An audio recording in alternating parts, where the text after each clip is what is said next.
بسم اللہ الرحمن الرحیم اللہم صلی علی محمد وعلی آل محمد کما صلیت علی ابراہیم وعلی آل ابراہیم انک حمید مجید اللہم بارک علی محمد وعلی آل محمد کما بارکت علی ابراہیم وعلی آل ابراہیم انک حمید مجید۔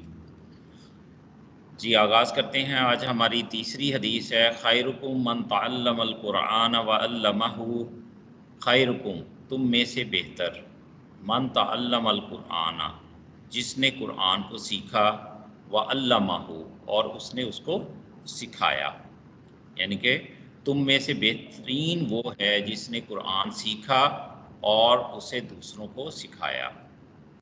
یہ تو اس کا ترجمہ ہو گیا جو میں نے آپ کے سامنے رکھا ہے۔ اب ہم اس کی تھوڑی سی تشریح کے متعلق دیکھ لیتے ہیں کہ قرآن مجید کے حوالے سے اللہ کے رسول صلی اللہ علیہ وآلہ وسلم کیا ارشاد فرما رہے ہیں کہ تمام انسانوں میں سے جو بہترین لوگ ہیں وہ کون ہیں؟ وہ دو ہیں، ایک وہ جو قرآن کو سیکھنے والا ہے اور دوسرا اس کو سکھانے والا۔ تو لہٰذا ایک مسلمان کو دو کیٹیگریز میں سے کسی ایک میں ضرور ہونا چاہیے، یا تو وہ سیکھنے والا ہو یا وہ سکھانے والا ہو۔ تو اس بارے میں اب ہم دیکھتے ہیں کہ قرآن مجید اللہ کا کلام ہے جس کا موضوع انسان ہے۔ یہ کتاب محض نماز اور روزے کی تعلیمات پر مشتمل نہیں، بلکہ انسانی زندگی کے تمام پہلو، چاہے وہ دنیا یا آخرت کے متعلق ہوں، ہر طرح کی رہنمائی فراہم کرتا ہے۔ ہم آخرت میں بھی اس وقت تک کامیاب نہیں ہو سکتے جب تک ہم اپنی دنیا کی زندگی کو قرآن کی تعلیمات کے مطابق نہیں ڈھال لیتے۔ اس لیے ضروری ہے کہ ہم قرآن مجید پر، اب یہ دیکھیں کہ پہلی بات تو یہ نوٹ کریں کہ اس میں جو قرآن مجید کا جو ٹاپک ہے، موضوع ہے، وہ انسان ہے۔ یہ صرف عبادات سے متعلق نہیں ہے بلکہ زندگی کے تمام شعبوں میں رہنمائی دیتی ہے، اور دنیا اور آخرت کے متعلق ہر طرح کی رہنمائی اس میں موجود ہے۔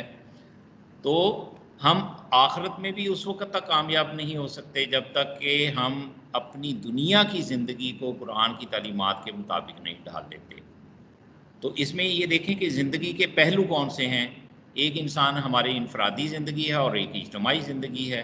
انفرادی زندگی کے اندر تین گوشے ہیں، انڈیویجول لائف جسے ہم کہتے ہیں، کہ سب سے پہلے عقیدہ، عبادات اور رسومات۔ ہر شخص جو بھی اس دنیا میں پایا جاتا ہے اس کا کوئی نہ کوئی عقیدہ ہوتا ہے، اس کا آگے اسی کے مطابق جس طرح کا اس کا عقیدہ ہوگا ویسے ہی اس کی پریئرز ہوں گی، عبادات ہوں گی، اور اسی کے مطابق اس کی رسم و رواج ہوں گے۔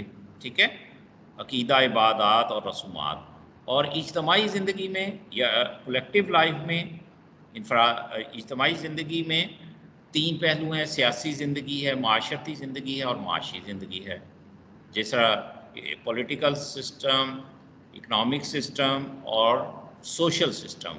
تو یہ تمام زندگی کے دونوں پہلوؤں کے حوالے سے قرآن مجید ہمیں ہر طرح سے رہنمائی فراہم کرتا ہے۔ اب اس کا تقاضا کیا ہے کہ قرآن مجید پر پھر ہمارے اوپر حق عائد ہوتے ہیں قرآن مجید کے، کہ سب سے پہلے تو اس پر ایمان لائیں، دوسرا اس کو پڑھیں۔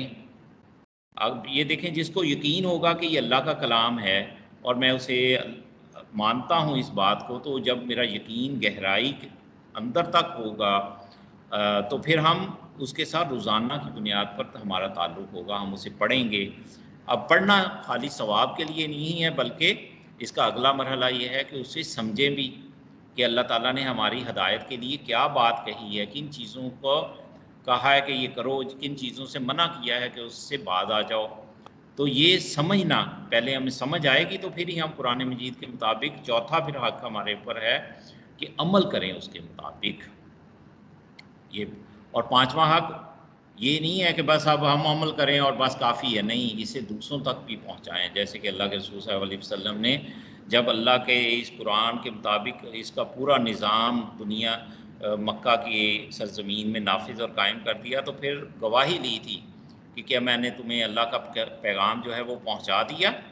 تو اس وقت سب نے یہ بات کہی تھی کہ نہ صرف پہنچا دیا بلکہ اس کا حق نصیحت ادا کر دیا، حق خیر خواہی ادا کر دیا، اور اس کے بعد اللہ کے رسول صلی اللہ علیہ وسلم نے پھر کیا ذمہ داری لگائی کہ جو یہاں موجود ہیں وہ پہنچائیں، جو یہاں